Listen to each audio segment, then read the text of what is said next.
warahmatullahi wabarakatuh. Halo semuanya, perkenalkan nama saya Nadia Wabula dari Fakultas Keguruan dan Ilmu Pendidikan Prodi Pendidikan Bahasa Indonesia.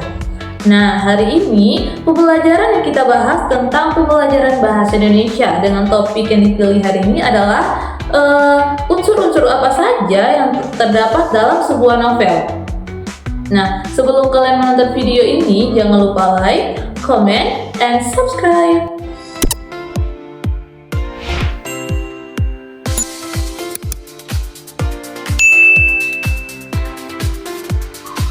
Nah, seperti yang sudah disampaikan tadi, hari ini kita akan membahas tentang unsur-unsur apa saja yang terdapat dalam sebuah novel. Nah, sebelum kita masuk, apakah kalian pernah membaca novel? Ya, pasti pernah ya, dan pasti kalian juga belum mengetahui apa itu novel. Ya, novel adalah karya sastra berbentuk prosa panjang yang menceritakan tentang kehidupan tokoh secara mendalam, mencakup konflik, peristiwa, serta perkembangan karakter dengan alur cerita yang kompleks. Nah, di dalam sebuah novel terdapat dua unsur, yaitu unsur intrinsik dan unsur ekstrinsik. Unsur intrinsik adalah unsur yang berasal dari dalam novel, atau unsur yang membangun sebuah novel dari dalam cerita itu sendiri.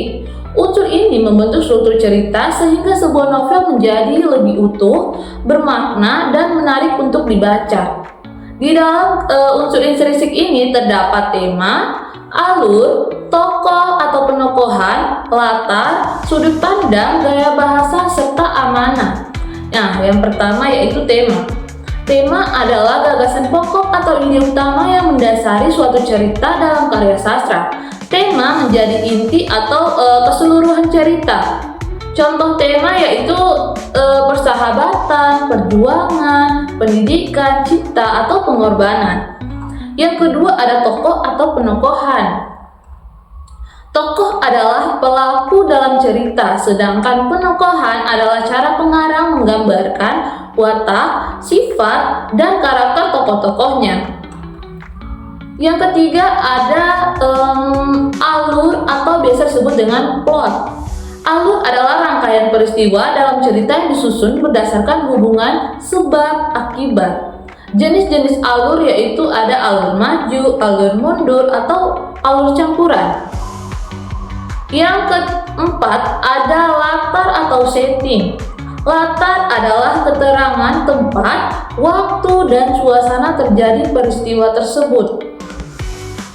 Yang kelima ada sudut pandang. Sudut pandang adalah cara pengarang menempatkan dirinya di dalam cerita atau posisi dari mana cerita dikisahkan.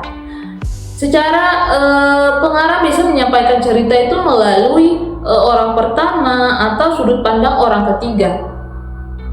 Yang keenam ada gaya bahasa. Gaya bahasa adalah cara pengarang menggunakan bahasa dalam menyampaikan cerita, baik berupa pilihan kata, kalimat, maupun majas. Yang ketujuh ada amanat.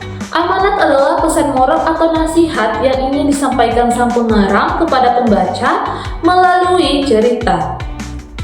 Nah, karena tadi kita sudah membahas tentang unsur intrinsik, berikutnya kita akan membahas tentang unsur ekstrinsik.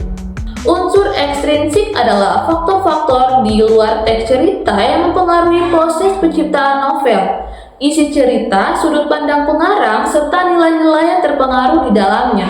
Unsur ini tidak tertulis secara langsung di dalam alur cerita, tetapi sangat berpengaruh terhadap bentuk dan makna novel. Yang pertama yaitu ada latar belakang sang pengarang. Latar belakang sang pengarang ini menceritakan tentang kehidupan, pengalaman, pendidikan, serta pandangan hidup penulis yang mempengaruhi karya sastra. Yang kedua ada kondisi sosial dan budaya. Kondisi sosial dan budaya adalah situasi masyarakat pada saat karya sastra itu lahir, termasuk keadaan ekonomi, sosial, adat, dan budaya yang mempengaruhi isi cerita. Yang ketiga ada nilai-nilai kehidupan. Nilai-nilai kehidupan adalah pesan positif yang dapat diambil pembaca dari karya sastra berupa ajaran moral, sosial, pendidikan, dan kemanusiaan maupun religius. Nah, itu saja yang dapat saya sampaikan hari ini mengenai unsur-unsur apa saja yang terdapat dalam sebuah novel, yaitu unsur intrinsik dan unsur ekstrinsik tadi yang sudah dijelaskan. Terima kasih juga kepada kalian sudah menonton video ini dari awal hingga akhir. Apabila ada kesalahan, saya mohon maaf. Billahi taufiq wal hidayah. Wassalamualaikum warahmatullahi wabarakatuh.